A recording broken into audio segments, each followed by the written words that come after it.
unbeknownst to you, you might not know this, but the United States helped Indonesian people free from colonization. I don't think they teach you this in school. You guys watch Oppenheimer? Make some noise if you watch Oppenheimer. Yeah? So when the U.S. dropped the bomb in Japan, this is during World War II, right? Japan was colonizing Indonesia. So when the bomb dropped, all the Japanese troops in Indonesia didn't know what to do. There were no orders from back in Japan because I guess everybody was busy dodging bombs or whatever, I don't know. So they didn't know what to do. All the Japanese troops in Indonesia. Have you played like an online game and you know when some player are away from keyboard and the character was just like this? It was like that. And Indonesia was like, let's declare our independence now. This is actually true. August 17th, 1945. What I'm trying to say is, Indonesia's independence was pretty much like jaywalking. Down! And then we rushed. Ini adalah Senin pertama. Minggu lalu gue nyampe hari Kamis pagi. Ini adalah Senin pertama. Langsung open mic. Nggak pakai waktu lebih lama lagi. Back to work. Selamat datang di .id Weekly Vlog.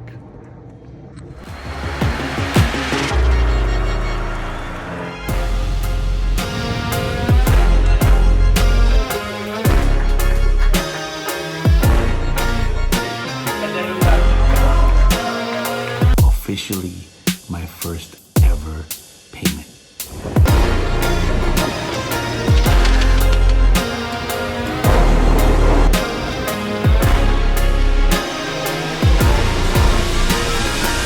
Thank you very much, everybody. Thank you. Give it up for your host.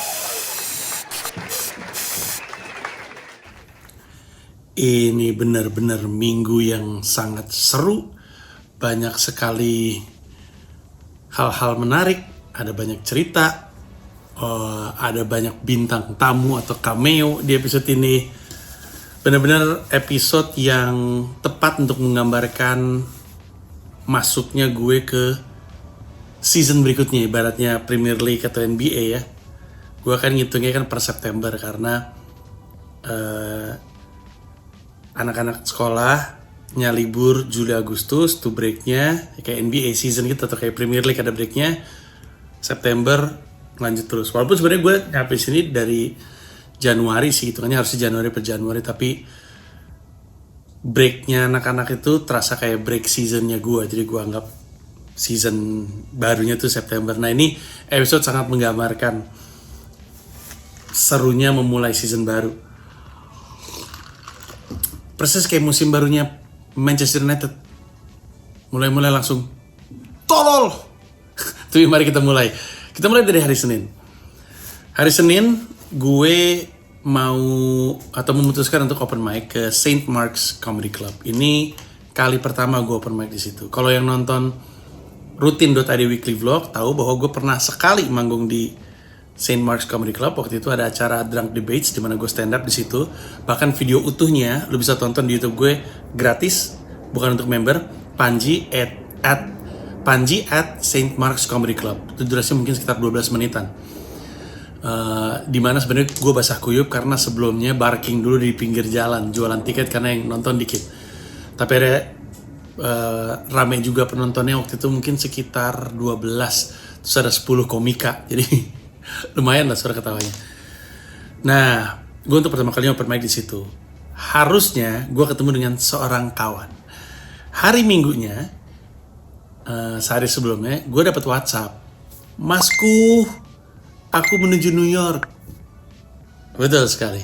Marcel Widianto ternyata berangkat dengan rombongan Pagilang, Juragan 88, Juragan 99. Aduh, angkanya berapa ya? Itulah. Itu pada kesini, pada menonton konser segala macam. Marcel ikutan. Terus kami tuh janjian di St. Mark's Comedy Club. Dia bilang dia pengen nonton dulu. Kata gue, ayo.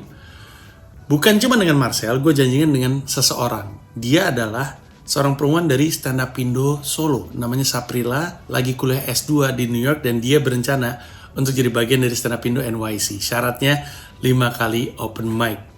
kalau mau jadi anggota. Makanya Hari Hartanto kemarin jadi anggota 002 karena dia 5 kali open mic. Saprila kuliah di sini. Jadi dia dengan mudah bisa mendapatkan lah target 5 kali open mic. Nyampe sana, gue masuk ke dalam, gue open mic, Marcel nggak nongol-nongol, nggak ada kabar. Saprila nongol. Ketika gue ada di dalam, Saprila nongol. Setelah itu kami sempat ngobrol-ngobrol. Tapi Marcel nggak ada. Terus gue bilang sama Saprila, gue berencana mau open mic lagi hari Rabu gitu kalau gue nggak salah. Apa kabar Saprila? Baik bang. Lo apa stand up Indo? Solo. Stand up Indo Solo. Kesini apa kuliah? Ya kuliah Di mana kuliahnya? di SVA School of Visual Arts namanya. Wow. Mau ini ya, mulai open mic. Yes. Jadi anggota stand up Indo NYC 003. Doakan semoga istiqomah. Ya. Nanti rencananya kami akan open mic. Lu kapan lagi mau open mic? Hari Rabu mau nggak? Di tempat di Producers Club. Marcel katanya mau naik di situ. Ya kayaknya bisa sih Rabu. Rabu jam 7 malam, Producers Club. Nanti gua kasih tau tempat. Itu santai banget kok. Siap. Gampang. Nanti gua yang urus pendaftaran. Udah nih. Kenapa gue bilang hari Rabu? Karena Selasanya gue rencananya nggak mau keluar. Kenapa gue nggak mau keluar? Karena gue mau ngurus taman gue. Kalau lu ingat, ada nggak ya videonya waktu hari Jumat episode lalu, waktu Shira berangkat ke sekolah, sebenarnya kelihatan halaman rumah gue tuh tinggi-tinggi gitu rumputnya, tinggi sedengkul gue lah, bahkan lebih tinggi lagi. Termasuk trotoarnya. Di trotoar depan rumah gue itu tanaman itu tinggi-tinggi, bahkan ada yang sepinggang ilalangnya. Nah, gue tuh dari hari Kamis sampai sini tuh pas ngeliat itu tuh udah langsung ngubungin orang-orang yang gue kenal, minta tolong, lu ada nggak sih yang bisa? Karena gue punya alat ngebabat, tapi alatnya itu untuk ngebabat weed, bukan untuk kayak batang-batang tebel-tebel gitu, segini-segini batangnya nggak bisa. Bahkan gue pernah pakai alat itu karena bentuknya tuh kayak kabel sebenarnya, kabel yang ngelilit, tapi kalau kena weed tuh jadi kepotong. Kabel itu putus waktu gue pakai untuk yang batang-batangnya segini. Jadi gue gak punya alatnya, gue nanya siapa yang punya alatnya, gue cuma pengen ngebabat doang kok gitu. Karena waktu gue nyampe rumah, gue tuh dapet denda $50 gara-gara membiarkan halaman rumah gue rumputnya terlalu tinggi, termasuk trotoar depan rumah gue. Pokoknya di Amerika Serikat, trotoar depan rumah lo itu tanggung jawabnya lo. Kalau orang jalan terganggu, itu bisa kena denda. Gue waktu itu pernah cerita di episode kapan, gue pernah dimarahin sama tetangga gara-gara air dari pipa gue tuh bocor sampai ke trotoar. Dan itu mulai masuk musim dingin. Kalau dia ngebeku, jadi es, ada orang jalan kepleset dan jatuh, gue bisa kena, dituntut. Jadi itu emang tanggung jawab gue. Pokoknya apapun yang terjadi di depan trotoar gue, itu urusan gue. Makanya gue kena denda. Ada 3 lembar denda. 50. Nah, nyari-nyari tuh gak dapet. Sampai ganti-ganti, ada yang bilang, oh dia mau ngirim orang Spanishnya nggak jadi, mau ngirim orang Chinese nggak jadi, ini ada nih orang Indonesia nggak jadi, susah banget. Sampai akhirnya dapat kabar hari Selasa orang yang berdatang. Bahkan waktu hari Senin anak-anak berangkat sekolah masih kelihatan tuh ilalangnya tinggi. Hari Selasa anak berangkat sekolah masih kelihatan ilalangnya tinggi. Gue tungguin nih orang yang mau bantu ngurusin taman gue karena gue nggak punya alat kan. Akhirnya datang berdua. Si ibu yang bantuin gue untuk dapetin rumah ini dan satu orang Indonesia. Kerja nih sore karena kebetulan baru bisanya sore. Kerja sore potong gitu. Tiba-tiba dari pojok mata gue tuh gue bisa ngeliat ada tetangga gue lagi ngeliatin. Tetangga gue 2 rumah dari sini, itu tepatnya tuh 1, 2 tuh ada di situ kelihatan. Ngeliatin dari halamannya. Gue diemin aja dong, mungkin tadi gue pikir oh dia ngeliat oh lagi diberesin, tapi ternyata nggak berhenti sampai situ. Dia ngomong tiba-tiba, gue nggak ngeh dia ngomong sama gue. Sampai akhirnya si ibu teman gue ini nengok, ngomong ke arah kamu mas gitu. Pas gue nengok ke situ, si tetangga gue ngomong sesuatu tapi ujungnya gue tangkap. Pokoknya kurang lebihnya dia bilang, makanya dirawat itu depannya jadi berantakan kayak gitu. Your house is an embarrassment for the neighborhood. Rumah Anda bikin malu perumahan ini, gitu kan lebihnya. Terus nggak lama dari bapak-bapak itu ngomong-ngomong, dan bapak-bapak itu ngeluarin handphone, direkam, bukan cuma di foto, direkam. Kata gue dalam hati, diviralin. Bule rese nih gue di Amerika Serikat nih, gue udah diem aja. Tetangga gue yang di seberang, jadi di depan rumah gue tuh sebelah sini tuh orang, kayaknya orang Taiwan, sebelah sini emang orang bule. Ibu-ibu yang orang bule tuh nenek-nenek keluar, nyebrang, tapi ketemu sama si ibu teman gue ini. Ditanya, kenapa? Kok nggak digunting? Kok nggak dipotong? Orang baru ya di sini ya, dipotong dong biar nanti nggak kena denda. Dia baik, tapi dia bener, tapi ibu-ibu tuh nyebrang untuk nanya. Kalau itu teriak-teriak kan, nyamperin juga enggak. Itu ya gue ya, perasaan gue tuh malu, kesel, marah, maklum, lucu, nyampur jadi satu.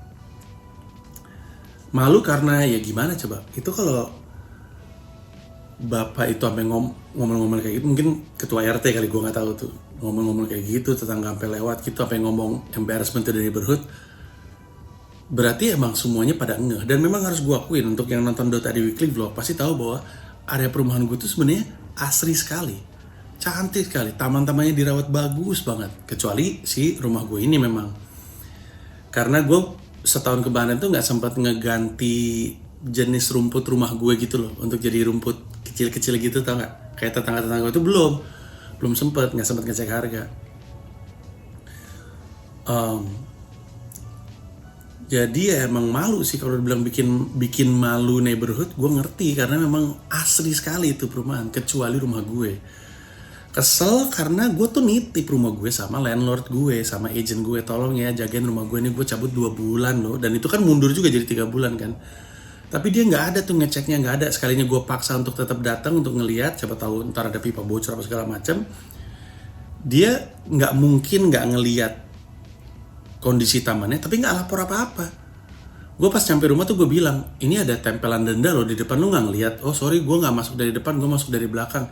Padahal kan lu kan ngelihat itu kan tinggi banget lah, kan lu orang sini, masa lu nggak tahu mau kejadian-kejadian kayak gini, aturan-aturan kayak gini. Marah karena gue juga marah masih bapak-bapak, ya gue tahu gue salah, tapi jangan kurang ajar juga kayak gitulah. Lu kan emang nggak bisa nyamperin gue, lu nggak bisa ngomong baik-baik, kenapa lu kayak si ibu tetangga itu emang lu nggak bisa, kenapa harus bentak-bentak ngerekam gitu. Tapi di saat yang bersamaan gue maklum, karena ya bapak-bapak itu kan udah tua sekali, gue prediksi mungkin umur 60-70 gue rasa. Jadi mungkin dia, atau mungkin lebih kali, mungkin ini perumahan dia yang bangun kali, gue juga nggak tahu. Jadi gue maklum sih kalau dia kesel, kalau ngelihat emang lingkungannya asri banget gitu.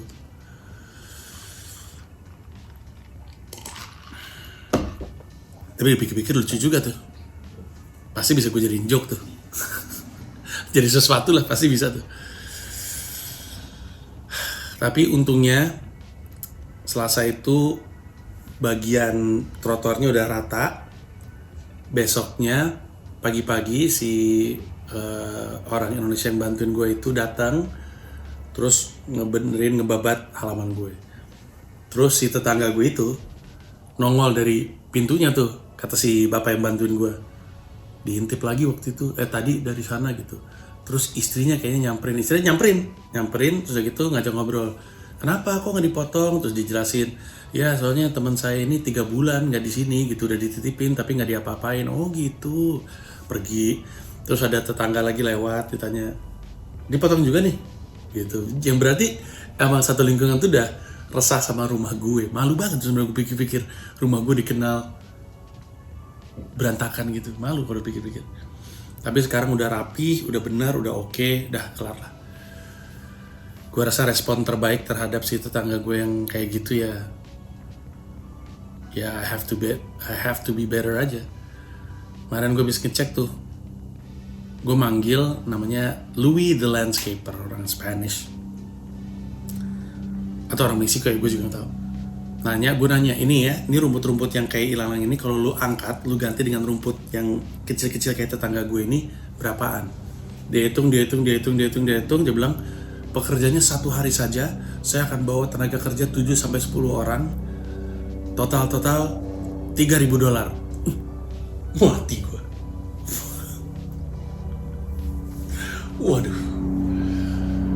uang saya kan terbatas ya. Memang ada tabungan, tapi tabungannya kan di spread. Gue langsung mikir nih gimana nih caranya nih. Gue mesti nyari cara untuk dapat duit tambahan sekitar $3.000 untuk ngurusin taman itu, mesti nabung gue. Ya udahlah. Toh bentar lagi winter. Kalau winter kemang semuanya juga rontok anyway kan, dan baru mulai muncul lagi di bulan semi. Semi itu sekitar bulan Maret, April, Mei. Gue nabung deh sampai April, Mei. Nanti ketika spring tiba gue urus deh itu taman. Biar ganti, biar bagus kayak tetangga gue. Biar pada nggak ngomel lagi. Nah hari Rabu itu setelah gue dibantuin tamannya dibersihin, di tengah-tengah beliau masih kerja, gue bilang, "Pak, saya mesti keluar, saya mesti open mic." Karena gue jam 5 open mic di Greenwich Village Comedy Club. Sekalian gue menyamperin Drew karena dia sama gue kan waktu itu pernah bikin rencana mau bikin Comedy Mono New York di bulan Oktober. Gue mau bilang kayaknya gue undur ke November atau Desember deh, ruangannya masih oke atau enggak. Jadi kemarin gue sempat ketemu, sempat ngomong, dia bilang, yang tuh gue omongin lagi sama ownernya Broadway Comedy Club. Gue juga masih belum dapetin sponsor, yang berarti kalau gue nggak dapetin sponsor, gue nggak bisa bawa tim gue dari Jakarta. Opener gue tuh nggak bisa dari opener yang gue siapin. Gue tuh masih punya hutang sama opener World Tour gue. Popon, Jupri, Fajar Nugra, yang paling kasihan nih, Arif Brata sama Mamat Al-Katiri. Gue masih punya hutang sama mereka untuk menuntaskan Comedy Mono World Tour. Nah gue mau jalanin at least dari yang New York ini. Pengennya bawa 1 atau 2 opener tersebut ke New York, sehingga hutang gue udah mulai pelan-pelan terlunasi lah. 2 dari 5, 1 dari 5 gitu kan. Cuman sponsor belum dapet juga nih untuk Comedy Mono New York, lagi diurus sih. Kalau gue gak dapet sponsor, gue tetap jalanin Comedy Mono New York, tapi opener gue Josh sama Kevin. Kemungkinan sih gitu. Karena permintaannya datang dari Drew juga. Dia nanya, "Lo nggak mau bikin show berbahasa Indonesia untuk orang Indonesia?" "Oh mau gue," gitu. "Ya udah kita urusin," gitu. Bagi hasil ya oke. Jadi karena dia yang nawarin ya udah gue yain aja. Nah abis dari situ gue berangkat ke Producers Club. Kebetulan si Marcel dan rombongan nginepnya di hotel yang cuman 3 menit jalan ke Producers Club. Mereka nginep di Intercontinental Times Square kalau nggak salah. Beneran dari hotelnya tuh Marcel keluar lobby ke kiri, jalan 3 menit nyampe Producers Club. Gue juga janjian sama Saprila. Saprila rencananya mau open mic untuk pertama kali di hari Rabu tersebut. Akhirnya kami kesana dan gue ketemu sama kawan-kawan lama gue, ketemu Josh, ketemu Dee, ketemu Patrick, ketemu Mikey Greenblatt, ketemu Ron Berman, ketemu semuanya lah, ketemu kawan-kawan. Jadi udah lama banget gak ketemu, terus seneng melepas rindu, ngobrol-ngobrol. Sambil gue nanya sama Dee, kan gue pengen langsung gaspol di sini ya. Gue pengen kalau kemarin season 1 gue masih gigi 1 gigi 2, gue mau naik gigi 3 gigi 4 nih. Gue mau produce open mic sendiri, mau mulai jalanin podcast sambil ngeraba situasi apakah gue udah siap untuk bikin show sendiri. Terus gue tanya sama Didi, "Lu punya hari kosong gak?" Namanya Denise, si bartender di Producers Club yang juga megang brand Mike Tap NYC bareng sama Josh Pallet. "Lu ada hari kosong gak sih? Gue pengen bikin open mic gue sendiri." "Oh ya, lu pakai aja hari Kamis." Jadi mulai minggu depan, nanti ada di episode .id weekly vlog minggu depan, tiap Kamis jam 9 malam gue akan mulai jalanin open mic gue sendiri. Gue akan nge-host open mic. Dan ini akan jadi kesempatan gue untuk ngebuka jaringan sama komika-komika. Dia bilang pakai Kamis depan. Oke kalau gitu. Udah, gue open mic. Nah, di tengah-tengah gue open mic, Marcel belum datang tuh. Karena dia gue samperin ke hotel, gue tanya, "Lu di hotel nggak?" "Oh ini kita lagi jalan, nanti gue samperin," gitu ya. Udah. Di tengah-tengah lagi mau open mic, pas banget gue yang dipanggil. "Panji," gue naik ke depan untuk open mic. Marcel datang bawa rombongan. Ada Pak Gilang beserta istri, penuh lah, semuanya pada nongol, semua rombongan. Dan akhirnya jadi sebuah keseruan. Gue open mic. Everybody for Josh Pallet. Everybody give it up. Also, everybody give it up for all these rich Indonesian in the room right now. Check this out. You want to see privileged Indonesian? There you go. There you go. they're confused. Where is Panji talking about us? Sit down, rich Indonesian people. This is the most Indonesian we ever had on this open mic. This is. Habis itu Sabrila open mic. My dear Brian sitting next to this man pocket. Apparently, I'm the only one in here that unpopular in Indonesia. All of them here are popular, man. Habis itu Marcel open. Contact we got clear, but coming up right now, please get up for the one, the only Marcel Widianato.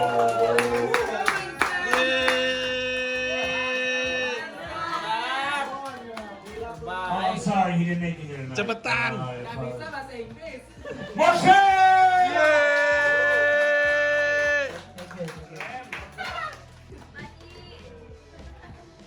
Assalamualaikum. Good evening, everyone in here. Yeah, this is my first time. I'm stand-up comedy to open mic in New York. I'm very nervous, guys, because my English, I can speak English, but just a little. Yeah, because I born from a poor family. Really poor from Priok. Yeah, Priok is North Jakarta. Yeah, and sorry if I not laugh when you stand up in here, because I really don't understand about. Yeah, I love when my sister laugh. Her laugh, I follow her. Marcel ya, seperti biasa dia sebenarnya lebih dia main meta lah, dia lebih menghibur rombongan Indonesia ketimbang menghibur orang New York gitu. Cuman teman-teman gue bilang, ini Marcel Widianto nih artis terkenal loh, followersnya jauh lebih banyak daripada gue gitu. Jadi mereka baik sama Marcel. Terus ada si Pak Gilang gitu kan, gue bilang ini orang terkaya di Indonesia kata gue. Terus akhirnya udah senang-senang aja, ketawa-ketawa. Setelahnya kami sempat ngobrol-ngobrol di bawah, ngobrol-ngobrol sama Marcel, sama Gilang dan segala macamnya. Yeah. Come on. When you talking to me and to the others, I just like watch Netflix serial without subtitle. Right. Yeah. Oh, so it's like I'm just bullshitting you. I love how like Indonesia's killing the sneaker game these days, man. You guys. Oh, the Yeah. guy's a sneaker connoisseur. This is my really rich sneakers, but Oh, yeah. still like homeless. You're real. Yeah, no, bro. Don't worry. I totally where understand is- everything. I'm just gonna need all of your information, your credit card, and everything else. We'll take care of it for you. No, it's fine. Don't ask Panji anything. I'll translate for you. Fuck you, man. Okay. Yeah. Thank you. Thanks for being nice. You're a good host tonight, bro. Thank you. Have a nice day. Thank you, Have a nice life. Thank you, brother. Gue gak tau ini boleh atau tidak untuk gue ungkap ya. Tapi intinya gini, gue lagi manas-manasin si Pak Gilang untuk buka comedy club. Ada pasti duitnya. Jadi seru. Ketawa Comedy Club kan sekarang lagi tidur, tapi gue dengar mau bangkit lagi. Mau sidik mau bangkitin lagi. Comika Comedy Club jalan di markas Comika. Lantai 2-nya tuh sekarang disebutnya Comika Comedy Club. Kalau Pak Gilang bikin, jadi ada 3 di Jakarta. It's a good start. It's a good start. Gue bilang sama Pak Gilang, kita butuh sebanyak-banyaknya comedy club biar ada sirkuit. Biar komika-komika di Jakarta tuh ada sirkuit yang bisa dijalanin. Jadi sehari dia bisa 2 bahkan 3 tempat. Nanti jadi muter gitu. Si ini ntar manggung nanya, lu di Ketawa kapan? Gue ketawa ntar malam. Oh, gue ketawa besok. Gue hari ini di Comika Comedy Club gitu. Oh, gue juga ntar di Comika Comedy Club, tapi sebelumnya gue di misalkan 99 Comedy Club gitu misalnya. Kan jadinya seru gitu. Kehidupan stand up comedy hidup, komikanya hidup, seru lah. Makanya gue lagi manas-manasin. Kita lihat aja. Gue bilang duitnya dari si Pak Gilang, Marcel aja yang jalanin bisnisnya sebagai wajahnya gitu ya. Terus habis itu udah gue balik Kemis Kamis gue open mic lagi Broadway Comedy Club. Gue open mic di Broadway Comedy Club itu mungkin jam 5 kayaknya, 5 sampai setengah. Iya benar, 5 sampai setengah 7. Open mic di situ sama Saprila juga open mic. Nah pulangnya tuh gue sebenarnya pengen mampir ke Warkop NYC. Pas gue lewat ternyata tutup, pindah mereka. Jadi saya menanti Anda teman-teman Warkop NYC. Anda mau buka di mana? Saya kejar Anda. Abis itu kami langsung balik lagi ke Producers Club. Jadi Rabu Producers Club, Kamis juga Producers Club karena ada open mic jam 7:30 malam. Nah gue open mic di situ. Terus Marcel nggak ikutan. Marcel cuma 1 malam itu doang aja. Terus Saprila di Broadway open mic, di Mic Tap NYC juga open mic juga. Berarti dia udah berapa kali ya? Udah 3 kali. Hari Jumat gue ngapain ya? Oh hari Jumat gue open mic lagi sekali tapi di Greenwich Village Comedy Club. Jam 5 sore open mic. Nah, open mic banyak ini gue lakuin karena gue bersiap menuju hari Sabtu. Nah, ini hari yang spesial sekali. Kan gue suka cerita ya, gue kan di New York ini cuman dapat pass di Eastville Comedy Club. Untuk yang baru nonton tadi weekly vlog, intinya berkarir sebagai stand up comedy di New York itu ada 2 lajur. Ada lajur comedy club, jadi lu manggung dari comedy club ke comedy club lain, atau alternative room. Alternative room tuh pokoknya semua acara stand up yang tidak di comedy club. Biasanya diproduseri oleh komika-komika.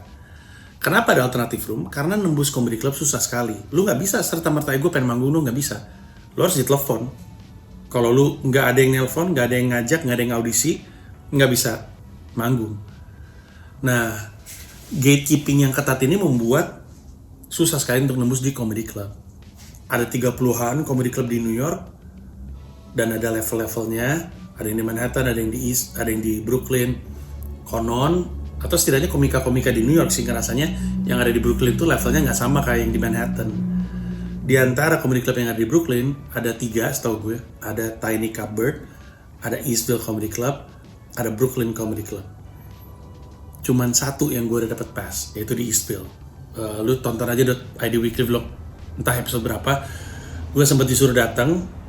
Dia nggak bilang, tapi itu jatuhnya audisi. Sejak itu gue memuaskan dan gue setiap hari Minggu itu dikirimin email, ditanyain jadwal lu yang kosong hari apa aja. Kamis, Jumat, Sabtu, Minggu. Nah gue selalu bilang kosong, tapi gue selalu manggungnya Kamis, Minggu, kadang Jumat sekali. Gak pernah di Sabtu, karena Sabtu isinya para jagoan, para profesional, para bintang. Seperti biasa, Minggu email masuk, gue isi dong, kosong nih gue. Hari Selasa apa hari Rabu gue lupa. Pas gue cek ternyata gue diajak manggung di hari Sabtu 2 jam. Biasanya gue cuma sekali-sekali doang. Antara jam 7 doang atau jam 9 doang. 2 jam. Gue manggung jam 8 dan jam 9.45. Jam 8 adalah prime time. Dan gue satu panggung dengan Janeane Garofalo. Minum dulu. Gue kaget sekali. Gue gak nyangka gue dapat kesempatan itu. Kaget gue. Dan gak nyangka gue sepanggung sama Janeane Garofalo. Gue nulis tentang Janeane Garofalo di buku Pecahkan NYC. Gue nulis tentang dia. Terus gue sepanggung sama dia. Di buku Pecahkan NYC, gue bilang Janeane Garofalo adalah salah satu komika yang memulai skena alternative room. Dia, Zach Galifianakis, terus siapa lagi ya? Gue lupa namanya tuh. Lu pasti ingat. Bapak-bapak pakai kacamata, kumisan belah tengah. Kebanyakan duduk ketika stand up. Siapa sih namanya? Alah, gue lupa lagi. Ya intinya gue nulis tuh di buku Pecahkan NYC tentang alternative room yang lahir gara-gara Janeane Garofalo. Janeane Garofalo juga udah legend, udah punya bikin special dan segala macam. Ya aneh banget. aneh banget, dan gue excited banget, dan gue mempersiapkan diri gue. Hari Sabtunya tiba, di jalan naik kereta, gue ulang-ulang set gue. Dan hari Sabtunya tuh hari yang nyantai banget, enak banget. Harinya tuh hujan, seharian hujan. Dari pagi hujan, jadi gue tuh cuma di rumah doang, nonton, baca buku, main handphone, dengerin musik. Karena, oh ya ini gue lupa cerita, karena di minggu ini akhirnya rumah kami ada TV, kami beli TV. Tadinya tuh gue tahu sih kalau ada ruang tamu segede gitu pasti harus ada TV, tapi nahan-nahan lah, hemat-hemat. Karena toh waktu gue tinggal di Romangun ada TV nggak pernah nyala, kita nggak pernah nonton TV gitu, nggak pernah ada kebutuhan untuk nonton TV. Tapi akhirnya ada TV juga, dan sekarang ruang tamu dengan TV itu jadi tempat paling PW untuk gue nongkrong. Terus udah gitu pas gue harusnya keluar, hujannya pas berhenti. Jadi pas gue keluar tuh enak banget, ini langitnya indah dan gue jalan, semua itu serba enak hari Sabtu, sehingga gue khawatir gitu, khawatir deh ini gue apakah semua akan baik-baik aja. Cuman akhirnya gue mempersiapkan diri gue ulang set gue, sampailah gue tuh manggung di urutan kedua. Jadi yang MC selalu mulai, habis itu gue. Show kedua juga sama, yang MC mulai, habis itu gue. Nah yang nge-host namanya Mike Tuhi, bahasanya Mike Tuhi. Gue nggak pernah manggung di Eastville full house. Kemarin full house 120 orang full. Ada penonton orang Indonesia 3. Tiga-tiganya mahasiswa, 1 perempuan 2 laki-laki. Gue nggak pernah manggung di Eastville 120. Biasanya 40%, 30%, 15% capacity lah. Kemarin full. Gue manggung, menurut gue ya, dan lu tanya aja sama 3 orang Indonesia yang nonton, menurut gue salah satu yang paling pecah malam itu. Lu inget gak, gue kan selalu bilang ya, kalau gue manggung untuk acara, gue selalu ngukur gue nih urutan keberapa. Gue gak pernah urutan paling bawah. Pernah deh sekali, yang episode waktu kapan tuh gue bilang kayaknya gue paling bawah atau paling bawah kedua deh, tapi gue ngerasanya paling bawah. Tapi rata-rata tuh gue gak pernah yang paling bawah. Kemarin menurut gue nomor 1 paling pecah, menurut gue. Dan nikmat banget rasanya. I own the crowd. I was playing them in the palm of my hand. Crowd work enak banget lah, enak. Gue bikin rekamannya cuma terkendala kepotong di depan. Jadi gue tuh kan punya tripod ya, tripod gue tuh udah longgar gitu. Jadi awalnya rekamannya tuh video tuh gini, lama-lama gini. Terus kepotong, pindah pakai tripod punyanya si orang Indonesia yang nonton itu. Jadi sempat kepotong, tapi nggak terlalu masalah sih. Yang kepotong tuh di beat itu loh, di beat kalau bisa besok kenapa harus hari ini. Lu mah udah hafal kan. Jok-jok baru gue, termasuk yang gue kembangin di minggu itu semua kerekam dengan baik, dan gue uploadin potongan-potongannya di Instagram, di Reels, di Shorts YouTube, dan di TikTok. Tapi fullnya seperti biasa lo akan bisa lihat di YouTube gue eksklusif untuk member di konten Menjadi Lucu. Lo bisa ngeliat fullnya seperti apa. Agak kepotong ya di awal, cuman 2 menit pertama kepotong. Tapi gue puas banget. I guess everybody's busy. I don't know.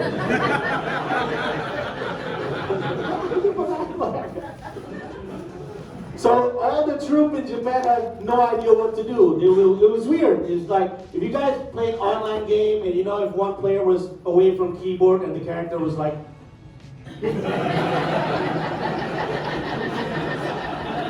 it was like that. And then the Indonesian people were like, I guess we have to do something. Let's declare our independence. And that's actually true. That's what actually happened. What I'm trying to say is Indonesia's independence is pretty much like jaywalking. Now. Happy sekali. Happy banget.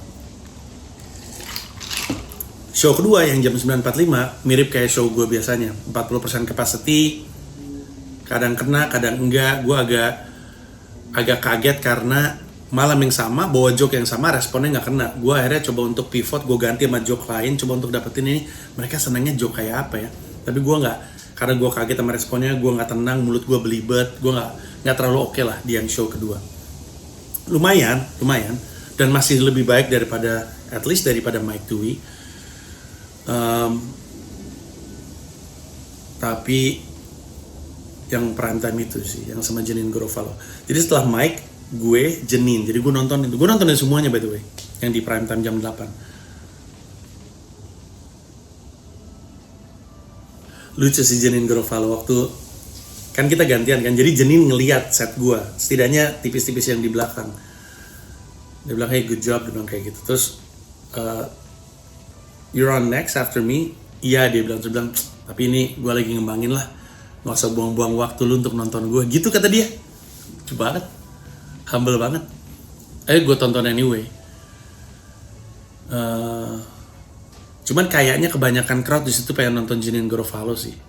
Kalau dari umurnya juga umurnya Janine Garofalo, umur audiensnya Janine Garofalo, udah pada banyak yang tua gitu. Mereka sih seneng banget ngeliat Janine Garofalo, lucu juga Janine Garofalo-nya.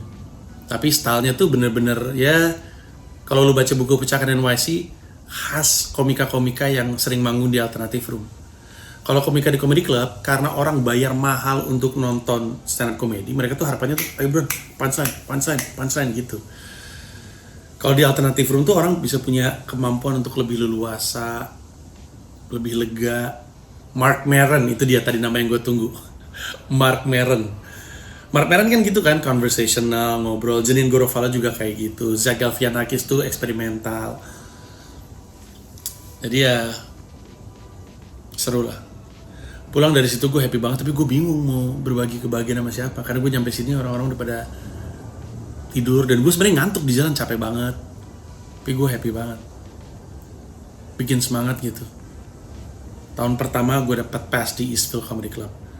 Tahun kedua awal gue udah dapat prime time.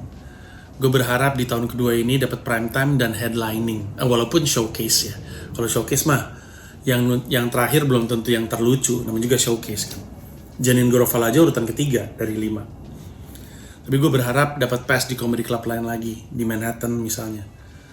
Gue ngincar tuh, supaya gue bisa naik level. Nah, setelah gue pulang itu, di hari minggunya, gue tuh diundang, ada staff party.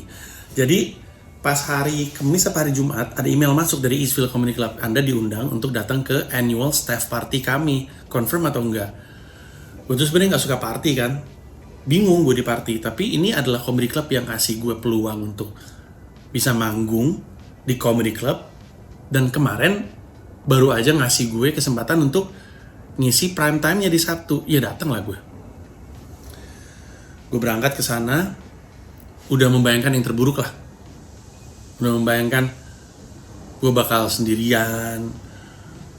Bahkan gue membayangkan yang terburuk. Gue gak tahu staff party itu mau ngapain ya. Kan bisa aja pas nyampe sana, terima kasih semua udah datang ke staff party kami. Kami cuma pengen bilang bahwa ini adalah pengumuman bahwa kami akan tutup gitu. Gue udah mikir ke arah situ tuh. Pas nyampe sana, gue datang kan, itu kan acara jam 8. Gue nyampe sana mungkin sekitar jam 8:30. Itu ada mungkin sekitar 12 orang, dan gue cuma kenal 2. Tepatnya cuma tahu 2 orang. Si Mike Tui yang kemarin, dan Dave McKinney, salah satu host yang sering ngisi bareng sama gue di Eastville Comedy Club. Tapi gue cuma tahu doang, nggak kenal. Pas gue nyampe sana, semua orang tuh udah grup-grup gitu. Jadi gue mau masuk tuh nggak enak gitu. Akhirnya gue sendirian aja.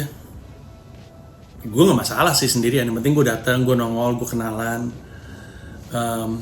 Ada lagi 2 bocah. Ini bocah nih gue tahu nih, bocah, karena gue sering ketemu open mic. Di open mic ya dia bilang, nama saya siapa, saya baru umur 17 tahun, bocah ini.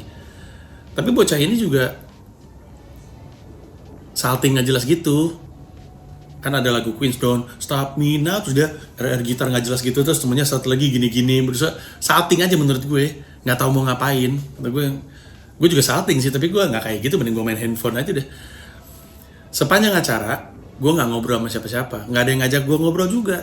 Mau nyempil juga nggak enak, gimana? Mereka gimana sih?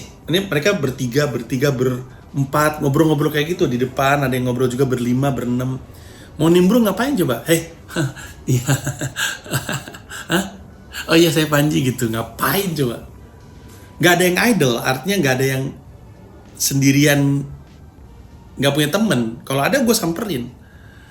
Ya udah gue ngobrol aja, ngobrol main handphone aja. Sampai akhirnya ada satu orang kulit hitam datang. Dan dialah yang kemudian ngobrol sama saya. Sesama minoritas, gak ada orang Asia lain. Oh ada deng, ada si Usama. Coba lu follow deh, Usama stand up, keren dia. Terus, ya tapi dia juga ngobrol sama yang lainnya. Datang nih satu komedian, gue tuh familiar sama dia. Gue pernah satu acara kayaknya, tapi dia juga gak inget gue. Dia duduk sendirian di gue. Karena pas duduk sendirian, pas di samping gue, ya gue ajak ngobrol. Lo apa kabar? Nama saya Panji, nama saya Demian. Disitulah kami ngobrol. Nah, karena gue ngobrol sama Demian, masuklah si namanya, lupa gue namanya, Ella. Akhirnya gue kenal sama bartender ya, gue ada Caitlin, ada Valentine, sama Ella kalau nggak salah. Ella tuh bos bartendernya, bartendingnya bosnya dia. Jadi Eastville tuh dikelola sama dua, Marco sama Ella. Marco adalah bookernya, Ella adalah yang ngurus bartendernya, dan si Ella ini baru masuk manajemen juga baru setahun ke belakang. Akhirnya kami ngobrol bertiga. Nah si Demian ini, follow deh, D Lemon Comedy di Instagram, D Lemon Comedy, Demian Lemon Comedy.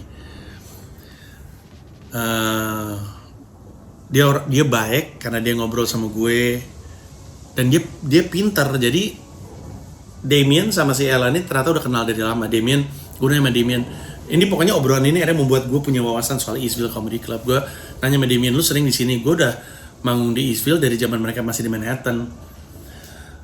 Terus jadi kami cerita-cerita banyak. Nah dari Demian tuh gue tahu kalau si Marco, si bookernya itu emang agak aneh. Gue juga setuju sih, orangnya agak-agak ngangengong gitulah, nggak jelas.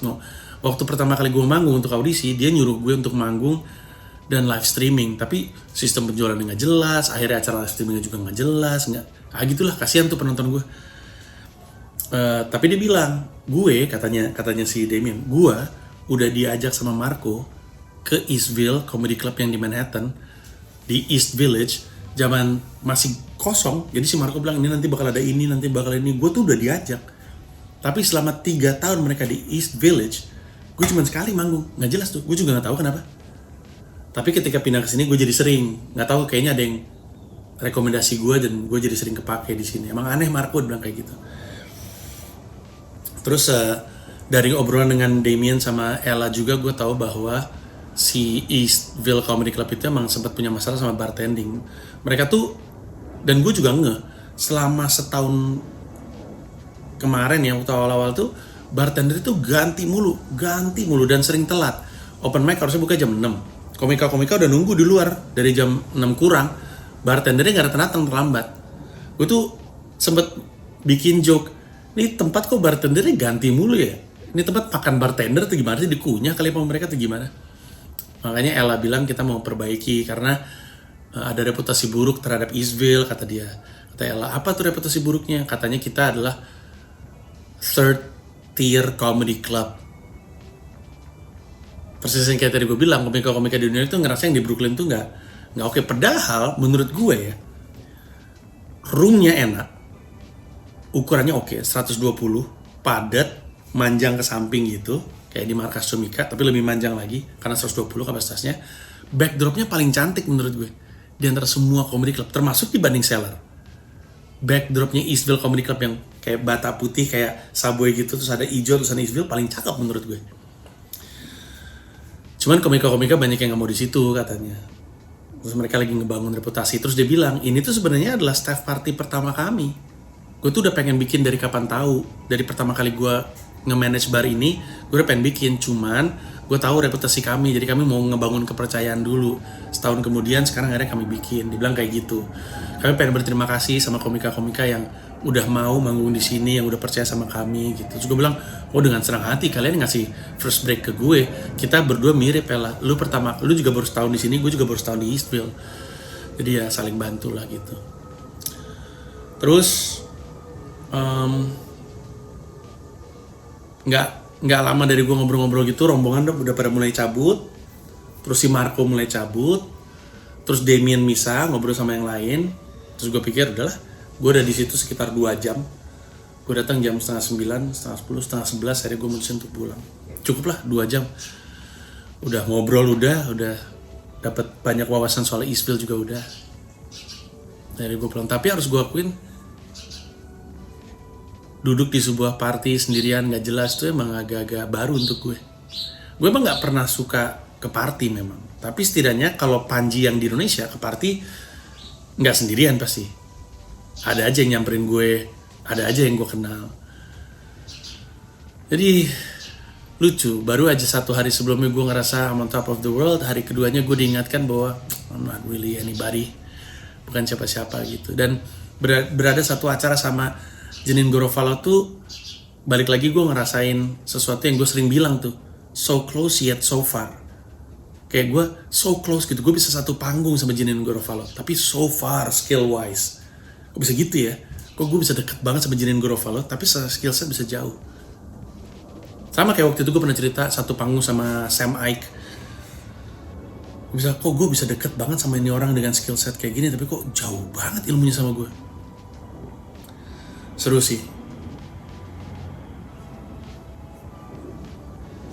Seru. Dan itulah keseruan episode kali ini. Seru ya? Seru banget. Kita lihat apa yang New York tawarkan kepada gue di episode berikutnya dan seterusnya. Itu aja dari gue. Terima kasih banyak. Terima kasih udah nonton. Semoga gue didukung terus. Karena gue tahu banyak banget yang ragu sama apa yang gue lakukan. Alah ngapain lo di situ? Alah pulang aja lo. Alah percuma lo. Alah lo nyari duit di Jakarta untuk dunia, karena dunia belum ada duit kan. Udah pulang aja nggak ada duit. Ya, apa prinsipnya?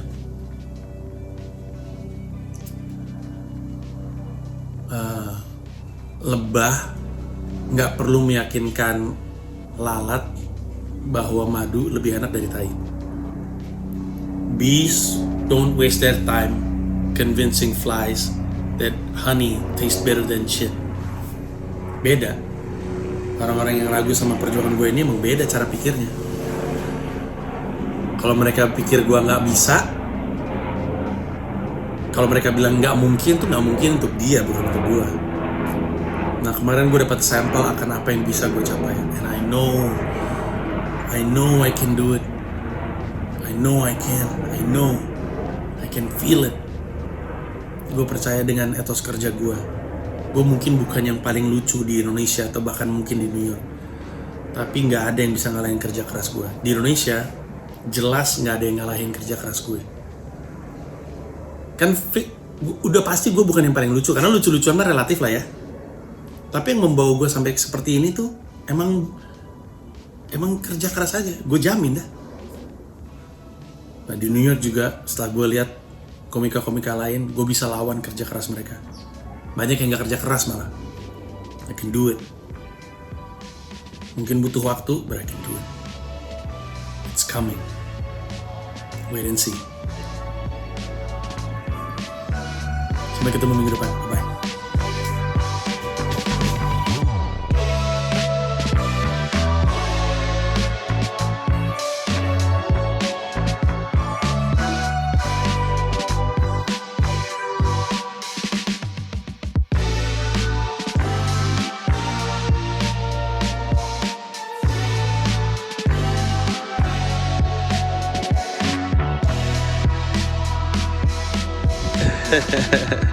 Pelukan lucu sekali kan. Hai abang. Selamat datang. How's school?